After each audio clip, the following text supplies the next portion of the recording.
As you can see, compared to, this is part 6, compared to the last video, actually part 4, I've done quite a bit of more work on it since then. It was a short block then, now it's a bare block. There's nothing left in it. It's just a bare block. What I've done is I took the pistons out, crankshaft out, camshaft out, the valley cover off, all that. And what I wanted to show was that the cam bearings are still in it. I'm going to replace these cam bearings. I have a cam bearing installation and removal tool, which I'll do in a separate video after this. But I'm going to take the cam bearings out, check condition, but I'm going to replace them anyway because they're out. Because I got the engine torn down. The main bearings were in very good shape, so I think I'm going to reuse the main bearings. They're the most expensive part of this rebuild at about $80 a set. The rod bearings are like $23 for a set of 8, so I'm going to go ahead and replace the rod bearings. Things I wanted to highlight when you take this apart, and as far as disassembly from the short block to this stage, I'm going to refer you to my rebuild series where I'll show you how to take it apart when I go back, when I'm going forward. So I'll tell you what stages to, what you should do to take it apart as I'm putting it together. But right now I wanted to point out a few things. First of all, there's some dowels that go in the cylinder head, excuse me, go in the block, and they go right here and then on the other corner down there.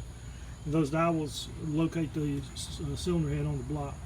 So you need to take those dowels out because you don't want to take it to a machine shop with those dowels in it. Speaking of that, I'm taking this block to a machine shop to have it cleaned basically, and that's about it. Like I say, the bores all look good. They still have a little bit of a crosshatch. A little bit of a crosshatch pattern left in them, so I don't think I'm going to get it honed out. If I do, I'll buy a hone and hone it myself. Like I say, because the bore condition looked very good. The main bearings were in great shape. Rod bearings were in pretty good shape too, but like I said, they're so cheap, I'm going to replace them anyway. And let's see, I think that's about it for the block. The crankshaft was in great shape.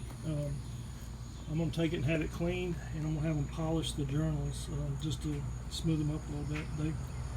They have just the very faintest little bit of lines in them, or circumferential, not scoring, but just kind of lines. You can see visual lines kind of run in this direction. You really shouldn't see anything, but that can be polished out.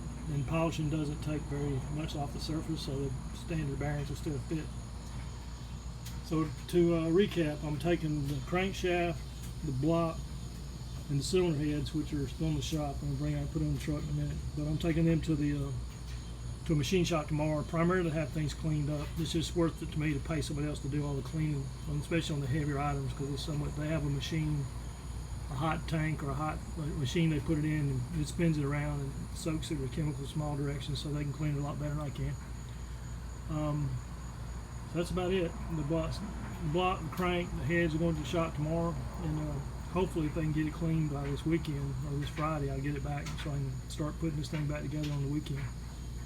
I'm going to order some parts tomorrow. I'm going to order the rod bearings and the camshaft bearings, and I'll probably order new rings to go with the pistons. I'll do another video on the pistons I'm going to use. That's a separate topic, so stay tuned for that. So this is part 6, and stay tuned for part 7.